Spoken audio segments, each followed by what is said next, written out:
I don't want to jump the gun here, but today's opal is guaranteed to be a black opal, and you can tell by the potch. I'm going to show you a close-up in a minute, but what seems to be a really small, almost uninteresting piece of rough opal, I think has the chance of cutting something absolutely incredible. Take a close-up, and then we're going to get cutting.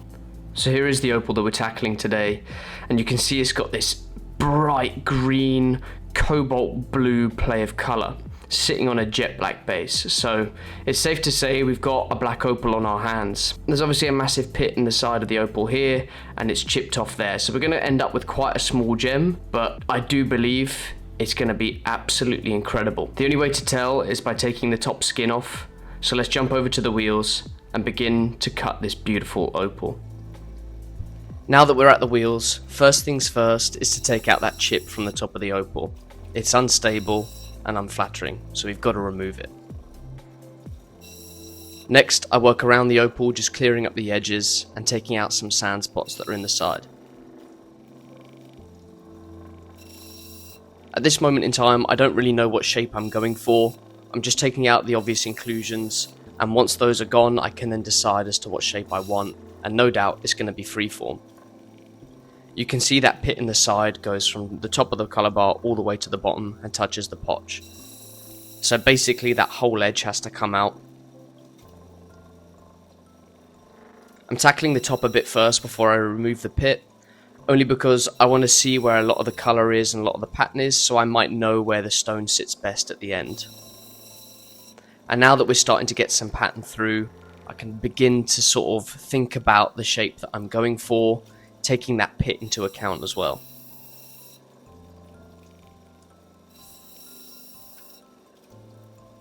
And it's turning out to be very bright and very beautiful.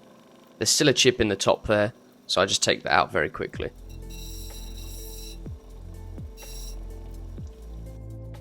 Taking a closer look at the stone, it's got a beautiful blocky rolling flash and some very bright colour. There's some chips in the side and some obvious matrixy sand spots that are still in the face. That pit, that obvious pit that we still haven't tackled yet, is no doubt going to have to come out, so we're probably trimming that side in next.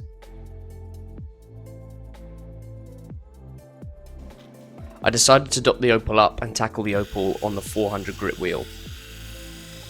I'm constantly checking the side with the pit so I can judge when I can begin to roll the dome over. And the reason that I'm on the 400 grit wheel is that it's a lot slower and leaves finer scratches in the opal, making the polish a lot easier. Later down the line, I don't want to have to tackle large scratches that are in the face, so using the 400 grit wheel is a safer option. I'm going to begin to start shaping the opal now and rounding off the sharp corners. For anyone that cuts their own opals at home, please don't leave sharp points in your opals. It makes setting an absolute nightmare because the chances are it's going to chip or crack along that sharp edge. So just make sure they're rounded off, even just a little bit. It makes a setter's job a lot easier.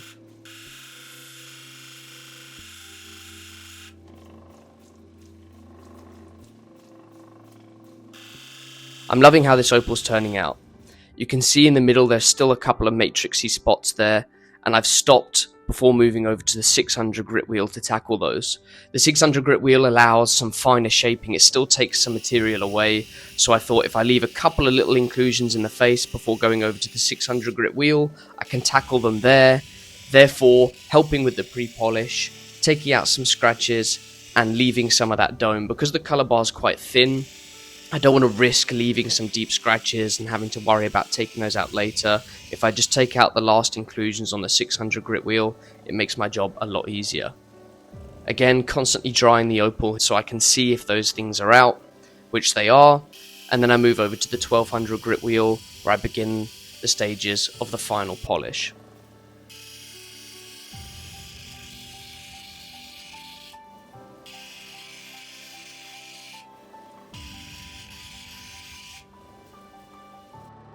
It's time for the cerium oxide, and I like to polish the sides of my opals first before the top, usually because sometimes I can forget to do that and it forces me to go back, so I like to do that first. But now the polish is on, we can take a look at the finished product. A jet black opal with bright green and blue play of colour. This is what I mean. Don't ignore your opal chips or what you might think is a reject. It might turn out to be something really, really special.